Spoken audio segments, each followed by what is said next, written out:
¿Qué tal, estimado televidente? Es un placer poder saludarles en este día. Hoy queremos compartir un interesante tema relacionado a una de las festividades que se van a llevar a cabo en esta ciudad de San Diego y en aproximadamente unos 25 países, en donde se recordará el memorial de la última cena del Señor. Y queremos, estimados televidentes, presentar con ustedes, conversar con ustedes sobre este interesante tema. Es un punto de vista de quienes analizamos desde la parte exterior de esta organización cada uno de sus puntos doctrinales y sobre todo estos festivales que son a nivel internacional, donde se aglutinan 6 millones aproximadamente de feligreses en todo el mundo. Hoy hemos denominado nuestro tema Santa Convocación 2015 en los Estados Unidos, 46-47 naciones aproximadamente, en donde ha llegado el pregón de esta doctrina. Para ello, tengo dos invitados.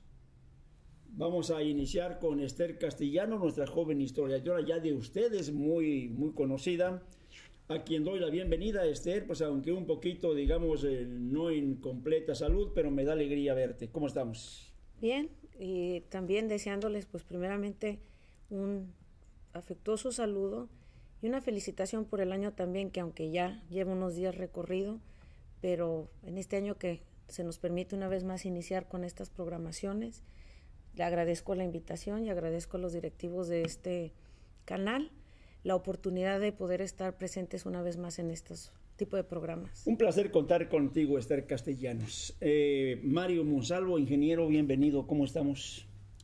Gracias a Dios, estamos muy bien, gozando de salud. Qué bueno, es importante. Y pues también te agradezco, ¿verdad?, infinitamente tu invitación a esta recordación o promulgación de lo que es la Santa Cena. La Santa Cena. Bienvenido, Mario, es un placer. Teníamos ya un buen rato sin poder contactarnos, vernos, cada uno en sus tareas, pero nunca es tarde y aquí estamos para llevar a efecto este programa. Estimado televidente, el tema que trataremos está relacionado, vuelvo a repetir, a lo que viene siendo la renovación del nuevo pacto con Jesucristo. Estamos hablando en el apostolado en esta ocasión de Nazón Joaquín García, un joven apóstol para nuestros tiempos que llegó con todo el vigor precisamente para llevar a cabo una tarea de evangelización a nivel mundial. Está presentándose precisamente en estos días Esther Castellanos, Mario Monsalvo, inicia, digamos, con todo, digamos, pues la fortaleza para llevar a cabo lo que viene siendo la evangelización en lo que resta, vamos a decir, de los países del mundo. Hay que tomar en cuenta que son 47 naciones con la de última apertura, pero viene con tal ánimo que ya efectuó 2 presentaciones precisamente en lo que es la República de Chile, donde se le dio un recibimiento muy caluroso, de una aceptación total. Y su segunda presentación ya fue en Argentina, precisamente en la ciudad de Mendoza, donde apenas hace 2 días estuvo enviando, digamos, un mensaje universal donde hay una invitación directa, vamos a decir, a lo que es la propagación del Evangelio de parte de todas las familias de esta organización. Creo que fue interesante. Fue bastante interesante y sí, también nutrido, ¿verdad? Sí. El Evangelio, la predicación. En cuanto a lo espiritual, pienso yo que ninguna alma quedó fuera de lo que es la nutrición espiritual. Decía él, Esther Castellanos, en su momento, decía, vengo a confirmar, mencionaba él, vengo a confirmar lo que viene siendo la fe en el ministerio apostólico, dice, pero me encuentro con la sorpresa de que ya no era necesario confirmar, o sea, encontró aquel regocijo, Esther. perdón, sino el hacer la invitación, decía él, a unirse a esta labor de evangelización, de proclamación del evangelio. Como usted decía, se veía la alegría en la primera presentación, que parece que fue en Talca, luego en Santiago, y esta última en Mendoza, en Argentina, sí, para posteriormente presentarse, creo, en la ciudad de Buenos Aires en próximos días. Pero en una gira que, de acuerdo a una misiva que se les envió a los miembros de la Luz del Mundo, donde decía que tenía un deseo de ir a visitar los diferentes lugares en el extranjero donde estuviera establecida esta iglesia. Pues de hecho va a ser un recorrido, ¿verdad? Empezando por Sudamérica. Fue su inicio, ¿verdad? Y ahí, estimado televidente, creo que es una labor que hay que tomar en cuenta, aún incluso para aquellos, digamos, que no, pues están de acuerdo, vamos a decir, en el pensamiento de la doctrina, en la línea que marca la Iglesia. Creo que es interesante porque a final de cuentas me dirijo a todos aquellos, digamos, grupos evangélicos, cristianos, por ahí muchas veces un poquito peyorativamente, digamos, clasificados de una manera no muy agradable, pero que estamos unidos en el pensamiento sobre lo que viene siendo el propósito de Jesucristo. Y ahí que se torna interesante precisamente esta labor, porque hay que tomar en cuenta que en México precisamente nace esta organización, y para que en su poco tiempo de vida haya llegado ya, digamos, a 47 naciones, quiere decir entonces que ha trabajado realmente muy arduamente, pues en el caso anterior, Samuel Joaquín Flores, que era el apóstol, digamos, que antecede, digamos, a Nazón Joaquín García, 50 años, se dicen fáciles, 50 años de trabajo, de entrega total, que hicieron posible precisamente este desarrollo a nivel espiritual y material. Bien, será un tema que trataremos diferente. Quiero centrarme en lo que viene siendo la presentación de esta Pascua, este memorial de libertad y de purificación. Es una de las bajadas de nuestro editorial. De ahí, digamos, hablamos sobre Jerusalén, abriendo precisamente las puertas para la gracia. Hablamos de Jesucristo, Cristo y apóstoles, un cimiento sólido para el nuevo pacto. Damos entrada a lo que viene siendo la temática. Cuando traemos a memoria la última cena del Señor, Esther, Mario, creo que vamos a estar de acuerdo. Por obligación, nos tenemos que remontar, vamos a decir, a la institución, pues de lo que viene siendo de las celebraciones más importantes de Israel. Hablamos de la fiesta de los judíos, con relación precisamente a lo que viene siendo la Pascua. Se habla de una nación privilegiada por Dios, pero es aquí donde entra una confrontación, a lo mejor hasta cierto punto, con el pueblo, porque se habla de un Dios fuerte y celoso. De alguna manera da apertura a este debate que se da, digamos, en su momento entre el monoteísmo y el politeísmo, lo que viene siendo la existencia de un solo Dios, que era el que reclamaba en su momento precisamente el reconocimiento, el honor, la gloria, mientras que las demás naciones que estaban en torno a Israel, estamos hablando que era una sociedad, digamos, totalmente, pues, idolátrica, donde parte, vamos a decir, de lo que viene siendo la esencia religiosa, se sustentaba Esther Castellanos en lo que viene siendo, por decir así, el origen pagano de dioses y diosas representadas por figuras de personas y muchas de las ocasiones en animales. Esto es una realidad. Mientras que Dios quería para sí un reconocimiento absoluto en torno a Israel, todas las culturas que había estaban relacionadas precisamente a este paganismo. Y se ve que de alguna manera también Israel llegó a ser influenciado. Y ya si vivió muchísimos años en Egipto, era lógico que también de alguna manera esa influencia le hubiera alcanzado. Uno de esos testimonios pues está cuando Moisés sale de acuerdo a lo que nos dice el relato bíblico, sube al monte para recibir la ley, y en esos días que él, vamos a decirlo, desaparece de los ojos de ellos, empiezan a decir, bueno, pues no sabemos a este Moisés qué le haya pasado. 40 días, y dicen el pueblo, Aarón, pues haznos dioses que salgan delante de nosotros, ya viendo de antemano el Dios al que los había libertado, el Dios de sus padres, por el cual habían podido salir de Egipto, como usted lo dice aquí en la editorial, con muchos portentos, con muchas maravillas que se vieron, y sin embargo el pueblo siempre proclive, inclinado a lo que también estaba a su alrededor, pide un ídolo, y dice que se apartaron los arcillos, las joyas que tenían, joyas que habían pues quitado, que les habían sido dadas por los mismos egipcios en su salida, y sin embargo dice que se van y se ponen y hacen un becerro de oro. Entonces desde ahí estamos viendo, lógico, provocó la ira de Dios.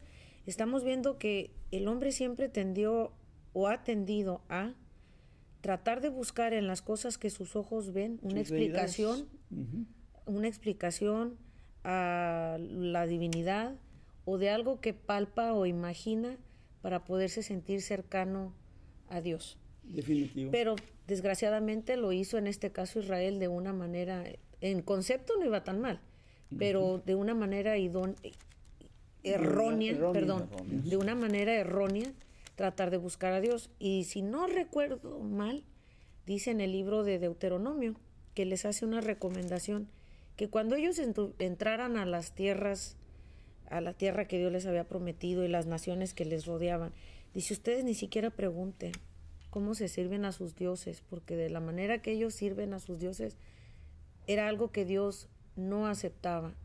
Él buscaba la honra, la adoración de una manera diferente como Él lo había instituido, y pues no necesitaba que a través de una imagen se le rindiera culto. Y se desconociera todo lo que Él había hecho, porque hay que tomar en cuenta, Mario Monsalvo, que estando precisamente Israel en esclavitud, el clamor era tal, porque de hecho estaban sobreexplotados, vamos a decir, en este caso los judíos, es que tenían limitados en alimentos, 430 años ahí viviendo sin auxilio, en esclavitud, derechos, sin reconocimiento de nada, ¿no? Exacto. Y a final de cuentas, ese clamor llega, digamos, ante la presencia de Dios.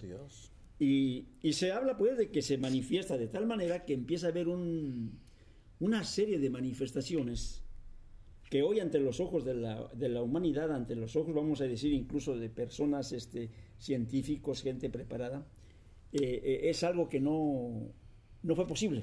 Claro. Dicen ellos, no fue posible. Exacto. Y hablamos desde el mismo momento en que los saca, vamos a decir, de la esclavitud, socorridos ya con los regalos que les daban, digamos, los egipcios para que se fueran, y les daban joyas, oros y muchas otras. Y después viene, digamos, la grandeza de la apertura del mar, el alimento que desciende del... Sí, el maná que caía del cielo, y la comida que les daba. Agua cobijo, de una roca, ¿no? La nube que los protegía. Es decir, Israel en sí fue muy bendecido por Dios en gran manera. Ahora, fíjate, yo pensaba en esto, hablando de esos 430 años. Sí. Sin duda hubo clamor en todo ese tiempo. Definitivamente. Sí. Pero ahora sí que como Dios tiene su tiempo, exactamente. Cuando llegó el tiempo de que ya tenía que el Señor sacar a ese pueblo, les manda un, ¿cómo se llama? Un libertador, que se lo saca. Un líder, un guía. Y ahora lo que tú estás diciendo acerca de todas esas maravillas que pasaron, pues una de las cosas que a Dios le vino más bien como un pendiente de que las futuras generaciones fueran a olvidar cómo fueron sacados de ahí, qué hacían ahí. Y por eso Dios les dice, ¿verdad? Le dice a Moisés, cuando los hijos de Israel salgan y cuando crezcan los niños, van a preguntar acerca de lo que estamos hablando ahorita. Sí. ¿Qué es este ritual? Hablando ya de la Pascua, que era el paso a la libertad. Así es, definitivamente. ¿Qué es este ritual? Entonces era el momento de explicarle a los hijos cómo Dios los rescató, los sacó de Egipto. Y dice en la escritura, con brazo fuerte, con mano extendida, el Señor sacó a Israel, ¿verdad? Para mostrarle su voluntad, sus leyes, su poder. Algo muy hermoso, porque Israel tuvo la bendición de presenciar, no solamente de oír la voz de Dios por medio de Moisés, sino presenciaron la presencia de Dios. Estuvieron junto al monte, y dice que el monte... Bueno, sí, salieron huyendo, ¿no? Habla la escritura, ¿no? Exacto. Nos toleraron, y habla tú mejor, Moisés, con Dios, porque, para que nosotros no muramos, ¿no? Creo que el objetivo principal, sobre todo, todo lo que hace Dios en favor de Israel, creo que ustedes también lo pueden observar de esa manera por la historia, el objetivo principal era el reconocimiento total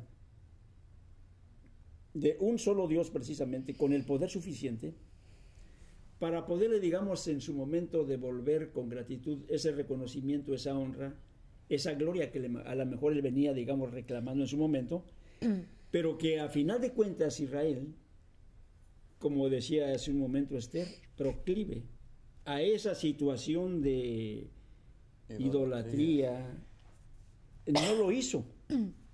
Esther. Y más que todo, yo diría ingratitud, sí. Porque mencionaba Mario Monsalvo y me trajo a la mente una parte, paréceme que está en el Salmo 78, y dice ese salmo, paréceme que también es de Asaf, que iban a hablar cosas, dice, hablando a las generaciones ya en un futuro, dice, abriré mi boca en proverbios y voy a decirles cosas que nuestros padres pues tampoco nos han ocultado, que conocemos, hablando de la historia de Israel. Sí. Y dijo, con un propósito, porque era necesario que ellos recordaran, como en el caso de la Pascua, las maravillas, todo lo que se dio, el proceso que se llevó a cabo antes de esa liberación, durante esa liberación y después de esa liberación, así es. De esa libertad, todo ese proceso que se lleva a cabo, y dice, ¿verdad?, para que no se olviden primero de esas cosas, pero llevaba un propósito, el no olvidarse, dice, y aprendan a confiar en Dios, en tenerle gratitud, es decir, cuando recordamos lo que es nuestra historia, por eso a veces dicen que la historia es, recordar es vivir. Cuando uno tiene presente el bien que se ha recibido, pues va a haber gratitud. En la gratitud va a haber el reconocimiento. Entonces, no era tanto que Dios reclamara, porque los mismos salmos lo dicen, que ¿quién es el hombre para que tenga de él memoria? Es decir, el hombre ante la divinidad es nada. Y no necesita de uno, ni tampoco necesita estarnos reclamando. Sin embargo, hubiera sido lo ideal. Dio la oportunidad. Lo ideal hubiera sido que ante todos esos favores que ellos habían recibido, lo reconocían, tenerlos presentes y tener ese reconocimiento. Y luego dice en ese mismo salmo, aparte de que aprendieran ellos a tener en cuenta, a confiar en Dios, dice, para que no sean como sus padres, que fueron rebeldes. Porque eso viene después, la rebeldía. Por lo mismo. Y la rebeldía, pues como consecuencia también tiene... ¿Y en qué consistió su rebeldía? Que en cualquier momento era fácil. Claudicantes. Siempre estaban claudicando, se olvidaban de las leyes. Si se olvidaban de las leyes, lógico que iban no nada más a practicar la idolatría, iban a defraudar a su prójimo, iban a cambiar la ley, iba a ser su vida una vida desordenada, no como había sido la ley o la ordenanza que habían recibido de Dios. Y el propósito de Dios. Exacto. Fíjate que en esto, estimado televidente, estamos tratando de extendernos un poquito en la cuestión de la historia, sobre todo analizando la grandeza de ese ser supremo, reconocido como Jehová, sabemos Dios, el cual hizo todo lo que estuvo de su parte para poder, digamos, bendecir y tolerar en muchas ocasiones al pueblo. Por eso la intercesión de los guías espirituales, en este caso, digamos, Moisés, que era uno de ellos, siempre fue interceder cuando Dios miraba la rebeldía del pueblo y deseaba de alguna manera consumirlo, salía la voz, digamos, de aquel intercesor, y entonces era apaciguado, vamos a decir, el Señor, y volvía a brindar la oportunidad. Dentro de ese estira y afloja, establece la Pascua. ¿Qué era la Pascua? Lo que estamos mencionando. Un memorial, un recuerdo de la transición, vamos a decir, de la esclavitud a la libertad. ¿En qué consistía?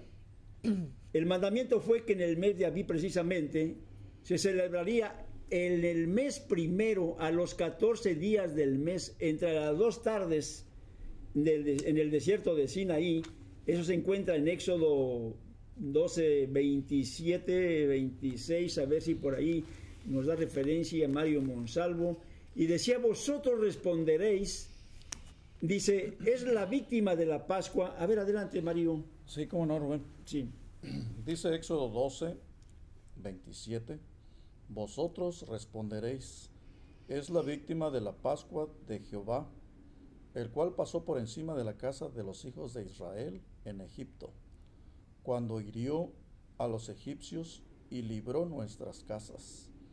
Entonces el pueblo se inclinó y adoró, y los hijos de Israel fueron e hicieron puntualmente así como lo había mandado Jehová a Moisés. Hablamos de un festival para las nuevas generaciones, ya no tanto en el caso, vamos a decir, bueno, en el caso de ellos tenían, digamos, a Aarón, tenían a los descendientes de la tribu de Leví, parece que era, quienes de alguna forma, digamos, entraban el principal una vez al año al lugar santísimo, y los que oficiaban, digamos, en ese caso con él, tenían también que ser personas santificadas, personas que tenían un proceso de purificación para poder presentar los sacrificios en favor, digamos, del pueblo.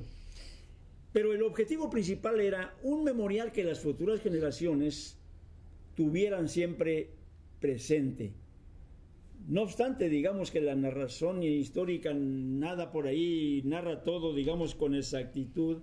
Se dan las infidelidades, los olvidos, hablamos del abandono, hablamos de ese castigo que se da por esa inclinación, digamos, politeísta, idolatrías, esa promiscuidad, digamos, religiosa, que les llevó poco a poco a perder los privilegios y la identidad, porque les fue dicho, y esta es una verdad, el buey conoce a su dueño. Era una frase que les llegó, digamos, a la conciencia. Dice, el amo a su señor. El amo, dice, conoce a su señor, dice, pero Israel no entiende. Y añade, mi pueblo no tiene conocimiento. Y ahí precisamente que varios de los profetas intentaron restablecer la comunión con Dios a través de la celebración. O sea, se perdió. Incluso hubo casos muy extremos en donde ni siquiera los sacerdotes que ya estaban castellanos oficiando, encontraron sus cartas de registro y fueron encontrados que no pertenecían a la tribu, digamos, de Leví. O sea que se levantaron por ahí, digamos, sacerdotes de cualquier índole, y eso precisamente llevó a hacer un censo en ese entonces en Israel. Una opinión castellana. Y hay otra cosa que también aquí sería conveniente añadir. Muestra la escritura de un ejemplo que se dio. Digo, Ezequías en su momento dice que llegan a encontrar los sacerdotes el libro de la ley. Uh-huh. Imaginémonos que era lo que por eso cuando dice, a mi pueblo le faltaba conocimiento, ¿qué tipo de conocimiento habrían impartido si estaba perdido el libro de la ley? Es decir, cada quien posiblemente hacía lo que quería y a su manera, antojaba, o en sus vestigios, lo que a él les medio quedaba en la memoria. Dice que cuando se encuentra este libro, se dan cuenta que en muchas cosas ellos habían faltado. Uh-huh. Quizás alguno, me voy a aventurar a decirlo, esto es opinión personal, pero decir, quizás en algunos todavía había quienes celebraban la Pascua, pero en la gran mayoría del pueblo, dicen, cuando habla referente a Ezequías, que no se había, cuando él empieza a hacer la invitación y que envía las cartas a las diferentes, y al pueblo de Israel, y una cosa, estaban divididos, porque había el reino de Judá y había el reino de Israel. El reino de Judá pues estaba comprendido por Judá y otras tribus, y el resto de Israel, que eran las 10 tribus, ellos pues tenían allá, en su mayoría siempre fueron reyes que tendieron mucho hacia la idolatría. Entonces cuando él manda las cartas, olvidándose de esa división que había entre ellos, así es, porque unos eran más guardadores de la ley que otros, sí. Es decir, tenían 2 reyes en Israel, independientemente de los nacionalismos, manda esta carta de invitación para que suban a Jerusalén. Y dice un dato ahí, que no se había celebrado con esa grandiosidad desde los tiempos de Salomón. Sí, hubo una... Entonces, de Salomón a Ezequías, ¿cuántos no son siglos ni no un pasaron? año, No, ni 2 años, pasaron. ni una década. Son muchos años. reyes Sí. los que pasan, son muchas generaciones. Así es. Entonces, para que nos demos cuenta hasta dónde había llegado el descuido, tanto de los que estaban responsables de la enseñanza, Sí. como del pueblo, porque será tal el sacerdote, Perdieron tal la es el identidad, pueblo. ¿no? Perdieron parte Cuando de esa decimos, identidad. ¿no? Se pierde la identidad, es precisamente porque la desgracia les había alcanzado. Estimado televidente, vamos a cerrar esta primer parte haciendo una reflexión. ¿Por qué quisimos traer a memoria, vamos a decir, este recuento histórico que se da, digamos, desde los principios, digamos, de la humanidad hasta el último siglo antes de Cristo, en donde la esperanza, vamos a llamarle, no sé si opines igual, Esther Castellanos, Mario, la última esperanza, vamos a decir, para Israel, se estaba esfumando. O sea, los profetas más, digamos, importantes pasaron y no vieron la restauración de Israel. Llegan los últimos, después de Ezequías, digamos, hasta Malaquías, que es uno de los últimos, y encontramos que no se vio esa restauración. Pero algunos de ellos dejaron un vestigo, una pista, vamos a llamarle, sobre la esperanza que les quedaba, digamos, a los judíos. Un Mesías profetizado, que tendría que llegar tarde o temprano, digamos, para rescatarles de la desgracia que ellos habían caído. Lamentablemente, Israel fue tal, digamos, su ceguera espiritual, que retumbó por muchos siglos y hasta nuestros tiempos todavía aquel desencanto de Jesús cuando, estando en la cima de la ciudad de Jerusalén, clamó. ¿Cuántas veces, dijo él, quise juntarte como la gallina junta sus polluelos? Pero tú no quisiste. Y da una sentencia. Lo rechazaron. Hoy, desolada serás. Viene una parte muy interesante, estimado televidente, después de cerrar este pequeño espacio, porque yo creo que hablar de Jesús como redentor, digamos, de los judíos, es algo que todavía sigue en debate, digamos, entre muchos grupos sociales, sí. Entre muchas naciones, de aceptar o no aceptar aquel que vino, digamos, en los principios de nuestra era. Y está todavía, digamos, la polémica, fue o no fue, que ahí queda algo muy claro, que los que les desecharon, dijo el apóstol Pablo, hablando, digamos, un poquito en el ejemplo de aquellos que fueron injertados, dice, dentro de la raíz y que fueron alimentados por la savia. Los que le aceptaron, se dice, fueron llamados hijos de Dios, mientras que los otros quedan en un compás de espera hasta en tanto no crean que aquel que vino era el Redentor esperado. Vamos a ir a un corte, estimado televidente, no le cambie. Viene algo muy interesante. La invitación, a final de cuentas, para usted, estimado televidente, va a ser que pues esta santa convocación, este recuerdo de este memorial, pero ahora ya, digamos, a través de un solo sacrificio que fue Cristo y que deja esta ordenanza de una celebración pascual, pero en este caso en representación de Él como Cordero Inmolado, se va a llevar a cabo aquí en esta ciudad de San Diego por la Iglesia La Luz del Mundo, precisamente en lo que viene siendo del Mar, se llama, donde está, digamos, este auditorio, el día 14 precisamente de este mes de febrero que viene, a las 4 de la tarde se estará llevando a cabo esta magna celebración. Estimado radioescucha, televidente, a toda la sociedad en general, están ustedes invitados para que atestiguen uno de los formatos que quedan establecidos hace 2000 años y que en su forma genuina y original esta institución llevará a cabo. No le cambie, tocaremos el tema en el siguiente segmento. Regresamos.